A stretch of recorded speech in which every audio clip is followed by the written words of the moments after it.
सोनं गहाण ठेवलं, स्वप्नातली जेसीबी घेतली. ऑपरेटर पण आपला शेजारी गावातील भावड्याचा आहे. पाऊस येण्याआधी काम झालं तरच हप्ता भरता येईल.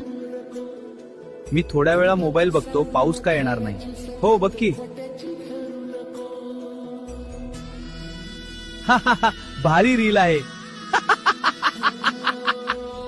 भावड्या, फक्त 2 तासाचं काम उरलंय. हप्ता भरला नाही तर सगळं संपेल. मशीन गरम झालीय.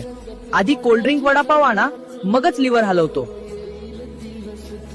गरज माणसाला किती लाचार करते.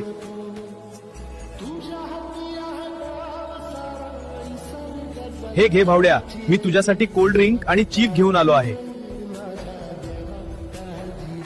मालक, मी 5 मिनिटं झोपतो. काय भारी पाऊस आलाय, आता काम होणार नाही. जाऊ दे, आता थोड्या वेळ झोपतोच. भावड्या, रोजच असंच चालत राहिलं तर माझं जेसीबी ओढून नेतील रे बँकेवाले. हे माझं सोनं गहाण ठेवून जेसीबी आणलं आहे. मालक, मी काय करू? अचानक पाऊस सुरू झाला. आता मला काहीच सांगणे, मला सुट्टी द्या. अहो मालक, पाऊस खूप पडतोय. गरजू माणसाच्या लाचारीचा फायदा घेणं आणि कामात हलगर्जीपणा करणं हे पाप आहे.